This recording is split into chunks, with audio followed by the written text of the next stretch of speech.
Bonjour tout le monde, ça fait longtemps. Je vous donne des petites nouvelles du jardin en cette fin de grosse saison achalandée.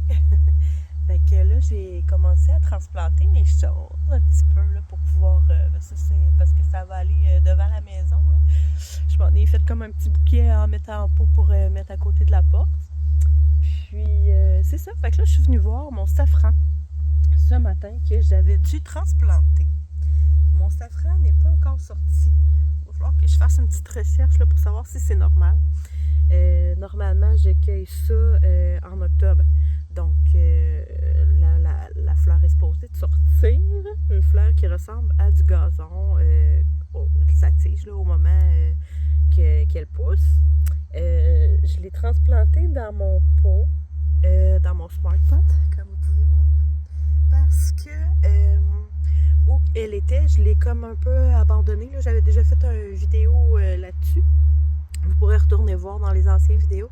Puis je l'avais comme délaissé un petit peu. J'étais arrivée trop tard parmi C'était même pas de la mauvaise herbe qui poussait parmi ça, c'était du gazon vraiment carrément. Fait que là, ce qui est arrivé, c'est que j'ai dû défaire vraiment motte par motte parce que pour aller récupérer là, chaque bulbe, puis en même temps, les bulbes de safran, c'est vivace. Donc, j'avais des beaux petits bébés bulbes aussi à sauver. Ça n'a pas été une tâche facile parce que le gazon était vraiment pris dedans. Puis une bonne épaisseur. Puis le safran, c'est pas une plante qui va combattre comme contre la mauvaise herbe là, ou contre d'autres plantes ou d'autres herbes. Fait qu'il était vraiment bien caché sous les racines du gazon. Fait que ça a été une belle tâche ardue. Là, j'ai réussi à en mettre dans mon smart pot. Je m'en ai regardé aussi un autre batch. Là, j'essaie de voir ce qui va fonctionner le mieux. En terre, un autre batch aussi que j'ai laissé comme plus séché. Fait que là, je m'essaie comme ça de 2-3 façons différentes là, pour vraiment essayer de sauver le plus de bulbes possible. Fait que c'est ça. Ce matin, j'étais venue voir ça. J'aurais aimé voir quelque chose qui sorte de terre, mais ce n'est pas le cas. Fait que je vais vous revenir là-dessus. Puis en attendant, je peux vous montrer mes autres fines herbes aussi. Fait que l'hiver, moi, je me rends tout le temps des pots dans la maison que je prends le temps là, avant de bien push-pouter, que j'appelle, push-push, avec le savon noir, avant de rentrer ça dans la maison. Le savon noir va en fait éliminer tous les insectes qu'on veut pas rentrer dans la maison. Fait que ça me permet là, de pouvoir avoir mes fines herbes fraîches tout l'hiver.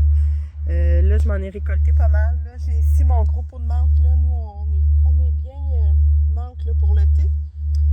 Thé marocain en passant. Ensuite, j'ai fait un beau gros smart pot là, avec ici mes grosses fines herbes. Puis ici aussi, la même chose. Fait que ça, c'est comme mes fines herbes plus principales là, que je sais que je vais utiliser tout l'hiver. Le thym, l'origan, la sauge, c'est très, très, très, très bon, que ce soit dans les plats ou en tisane. Là, je m'étais fait aussi des macérats huileux. Fait qu'on va pouvoir commencer aussi à se préparer là, des belles crèmes, des baumes pour l'hiver aussi. Fait que ça, c'était mon objectif de cette année. Mentionné aussi dans une autre vidéo, si vous voulez aller les revoir. Fait que c'est ça qui fait le tour ce matin. On se commence tranquillement là, avant les grands frais de l'automne à transplanter, à se prendre des petites réserves aussi entre le canage, la déshydratation, la congélation, là, puis tout ça, là, on prépare aussi pour garder de la fraîcheur un peu dans la maison.